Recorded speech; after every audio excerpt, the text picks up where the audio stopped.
بسم اللہ الرحمن الرحیم۔ السلام علیکم۔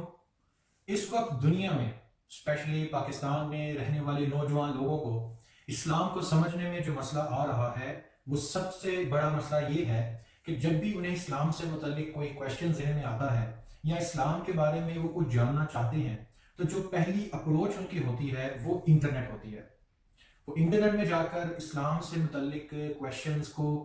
پوچھنے کی کوشش کرتے ہیں، فائنڈ آؤٹ کرنے کی کوشش کرتے ہیں، جبکہ انہیں یہ جاننے کی ضرورت ہے کہ گوگل انٹرنیٹ جو ہے وہ اسلام کا ایکسپرٹ نہیں ہے۔ انٹرنیٹ ایک کائنڈ آف ویب سرور ہے کہ جہاں پر بے شمار انفارمیشن موجود ہوتی ہے، لیکن کون سی انفارمیشن خالص ہے اور کون سی انفارمیشن فائدہ مند ہے یہ جاننے کے لیے ہمیں ایکسپرٹس کی رائے کی بہت ضرورت ہوتی ہے۔ اب جس طرح سے باقی فیلڈز میں ہمیں کوئی کویشچن ہو یا کوئی انفارمیشن درکار ہو تو ہم ان کے ایکسپرٹ سے رابطہ کرتے ہیں۔ اگر آپ کو اپنے بچوں کے لیے کسی اچھے میتھ ٹیچر کی ضرورت ہے تو آپ اچھا میتھ ٹیچر ڈھونڈیں گے، نہ کہ آپ انٹرنیٹ پر سرچ کر کے میتھ کے کویشچنز کے آنسر ڈھونڈنے کی کوشش کریں گے۔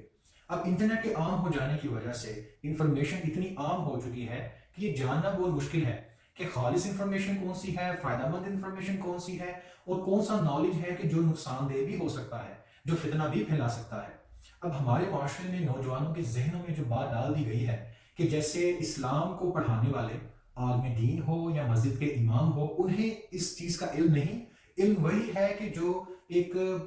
پڑھی لکھی زبان میں باتوں کو شاؤٹ کر کے اونچی آواز میں بات کرنے کی اور میسج پہنچانے کی کوشش کرے۔ تو علم ایک ایسی چیز ہوتی ہے کہ جس کے لیے ہمیں سفر بھی کرنا پڑتا ہے، علم خود بخود چل کر ہمارے پاس نہیں آتا۔ اور آج کل جو ہم نے غور کیا ہے کہ پاکستان میں بڑھنے والا فتنہ وہ یہ ہے کہ لوگ اسلام سے اسپیشلی ینگ جنریشن اتنی بدظن ہو چکی ہے کہ وہ نہ صرف اسلام سے دور ہو رہے ہیں بلکہ اسلام چھوڑ بھی رہے ہیں۔ بے شک اسلام اس وقت دنیا میں سب سے زیادہ تیزی کے ساتھ پھیلنے والا مذہب ہے اور اس کی حفاظت کا ذمہ اللہ کے سپرد ہے، لیکن بے شک اپنی جس طرح سے ہر شخص سے اس کی رائے کے بارے میں سوال کیا جائے گا، ہمارے اوپر بھی مسلمان ہونے کے ناطے کچھ فرض ہیں۔ ان فرائض میں سے ایک چیز یہ بھی ہے کہ ہم دین کا پیغام آگے لوگوں تک پہنچائیں۔ اس کے لیے ہمیں دین کا عالم ہونے کی ضرورت نہیں۔ اگر کوئی دین کے مسائل ہوں تو اس پر ہم عالم کی رائے لے سکتے ہیں، لیکن چونکہ ہم مسلمان ہیں اور ہمیں معلوم ہے کہ ہم مسلمان کیوں ہیں، تو کم از کم یہ میسج ہم ضرور لوگوں تک پہنچا سکتے ہیں کہ ہم مسلمان کیوں ہیں، وہ کون سی چیزیں ہیں کہ جو ہمیں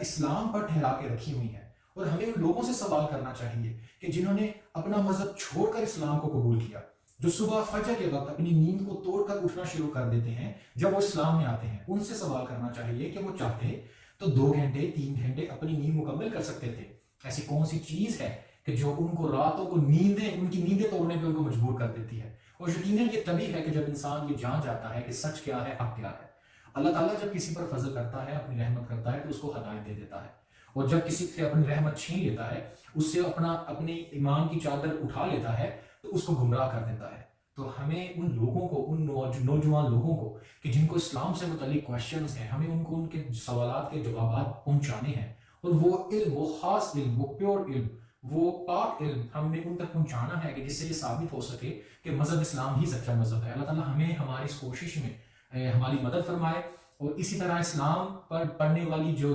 گرد ہے اس کو دور کرنے میں ہماری مدد فرمائے۔ بے شک اللہ تعالیٰ جو ہے اسلام کا کام کرنے کے لیے خاص دل کے ساتھ جو بھی چلے، اللہ تعالیٰ اس کی مدد فرماتا ہے۔